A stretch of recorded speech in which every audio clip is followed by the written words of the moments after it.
بہت سے آج ہمارے علماء آج وہ گھبراتے ہیں محبت اہل بیت کی بات کرتے ہوئے، مودت اہل بیت کی بات کرتے ہوئے، مودت علی، مودت فاطمہ، مودت حسنین کی بات کرتے ہوئے۔ انہیں آقا علیہ السلام کی یہ سنت مبارکہ بھول گئی ہے۔ انہوں نے یہ شیعہ مکتب فکر کا حصہ، ان کا عقیدہ ان کے کھاتے میں ڈال دیا۔ اگر ہم نے محبت اہل بیت کی بات کی، مودت علی کی، مودت فاطمہ، مودت حسنین کی بات کی، اگر ہم نے شہادت امام حسین کی، شہداء کربلا معلیٰ کی بڑھ چڑھ کے بات کی، آپ کی عظمت کی، آپ کی محبت کی زور دے کے بات کی، تو اس کا فائدہ شیعہ حضرات کو پہنچے گا، اہل تشیع کو پہنچے گا۔ محبت اہل بیت اور مودت اہل بیت اور محبت حسنین اور مودت اور محبت سیدہ فاطمۃ الزہرا اور مودت و محبت علی المرتضیٰ، یہ نہ شیعوں کی چیز ہے، نہ سنیوں کی چیز ہے، نہ اہل حدیثوں کی ہے، نہ دیوبندیوں کی ہے، نہ بریلویوں کی ہے۔ خدا کے بندوں، یہ مسلمانوں کی ہے،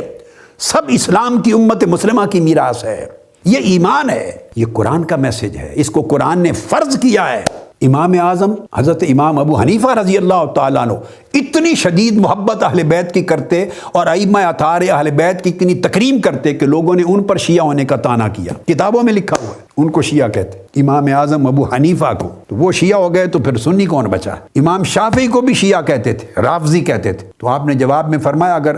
محبت اہل بیت کا نام شیعہ ہونا ہے تو مجھے قبول ہے، تو امام شافعی شیعہ ہیں تو پھر باقی سنی کون بچا؟ امام مالک کی محبت اہل بیت اطہار کے لیے بڑی تعظیم و تکریم تھی، امام احمد بن حنبل کی تھی، سب ائمہ اربعہ کی تھی۔ سمجھانا یہ چاہتا ہوں کہ محبت اہل بیت، مودت اہل بیت یہ کسی مکتب فکر کی میراث نہیں ہے، اس کو خدا کے لیے سنی شیعہ کی جنگ اور صف بندی کی وجہ سے اس ایمان کے اثاثے کو اپنے ہاتھ سے نہ جانے دو۔ جب محرم آتا ہے تو اہل بیت کی محبت تو سال بھر، یہ آقا علیہ السلام کی محبت ہی کی برانچ ہے، سال بھر رہتی ہے، مگر محرم کے مہینے میں پھر آپ کی شہادت شہداء کربلا معلیٰ اس کا تذکرہ کر کے اہل بیت اطہار کی محبت کی یاد تازہ ہوتی ہے، ان سے تعلق جڑتا ہے، قلب ان کے ساتھ میلان رکھتا ہے، میلان قلب بڑھتا ہے، ان کی عظمت کا ایک سبق دہرایا جاتا ہے اور اگلی نسلوں کو میسج دیا جاتا ہے کہ اہل بیت اطہار کی محبت ہمارے ایمان کا حصہ ہے۔ ہم صف بندی ایسی کر چکے ہیں اور دھڑے بندی ایسی کر چکے ہیں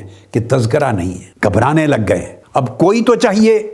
جو اس وقت برج کا کام کرے، پل کا کام کرے، وہ برج کا کام تحریک منہج القرآن ہے امت مسلمہ میں، بر صغیر پاک و ہند میں، کہ ہم دو انتہاؤں کی طرف جانے والوں کو جوڑ کر اعتدال کا راستہ، حق کا راستہ بتا رہے ہیں۔ یہ بدقسمتی ہے، اب تو اس وقت تو ہو ہی رہا ہے، یہ بدقسمتی پہلے وقت میں بھی ہوئی جب بنو امیہ اقتدار میں آ گئے۔ بنو امیہ کی حکومت کے اکثر الا ماشاء اللہ نیک اور صالح حکمرانوں کو چھوڑ کر، جو اپنے عقیدے میں، اپنے عمل میں جن کی صالحیت تھی، تقویٰ تھا اور اہل بیت اطہار سے محبت کرنے والے، اللہ کے رسول سے محبت کرنے والے، ایسے لوگ ہر دور میں رہے، مگر استثناء ہوتے ہیں۔ تو چونکہ بنو امیہ کی حکومت جب قائم ہوئی اور پھر واقعہ کربلا ہو گیا 61 میں، تو یزید نے جو نئی ایک طرز پیدا کر دی اس بدبخت اور ملعون نے، تو ایک کلچر ڈیولپ ہو گیا، تو وہ پولیٹیسائز ہو گیا سارا میٹر۔ تو اہل بیت حضور کی عطرت پاک، اہل بیت پاک، ان کے خلاف منابر پر ان کے جو چھوکرے ہوتے تھے، لونڈے، ان کے ایس ایچ اوز، ان کے ڈی ایس پیز، ان کے ایس پیز، ان کے وزیر، ان کے مشیر، ان کے M P M N As, چھوٹے جو ان کے سیاسی نمائندگان جن کو چھوٹی چھوٹی سطح کا اقتدار ملتا ہے، طاقتور ہوتے، اور علاقوں میں بھی ان کے جو ذمہ داران نمائندگان ہوتے، وہ اہل بیت اطہار کے خلاف ایک ماحول پیدا کرتے، گالیاں دیتے تھے۔ حتیٰ کہ سیدنا عمر بن عبدالعزیز جو خلیفہ راشد کہلاتے، جب ان کا دور آیا تو ان کو یہ قانون نافذ کرنا پڑا، قانون کے جو یزید کو امیر المومنین کہے گا شرعی طور پہ اس کو کوڑوں کی سزا دی جائے گی۔ اس کو آئیڈیالائز کر لیا گیا تھا کہ یزید اہل بیت پاک کے بغض میں حضرت عمر بن عبدالعزیز نے 20 کوڑوں کی سزا مقرر کر دی تھی۔ حضرت عمر بن عبدالعزیز یزید کو امیر المومنین کہنے والے کے لیے اتنے سخت سٹیپ لینے پڑے، اور ممبروں پر حضرت مولا علی شیر خدا کو اور اہل بیت اطہار کے لیے گالی دینے کا کلچر حکماً بند کر دیا، حکماً بند کر دیا۔ اور لوگوں کے ذہن اتنے بائسڈ ہو چکے تھے، اتنے زہر آلودہ ہو چکے تھے۔ عام جب نئی نسلیں جنم لیتی ہیں جس ماحول میں، انہوں نے جو کچھ پیدا ہوتے ہی دیکھا وہ سمجھتے ہیں یہی دین ہے،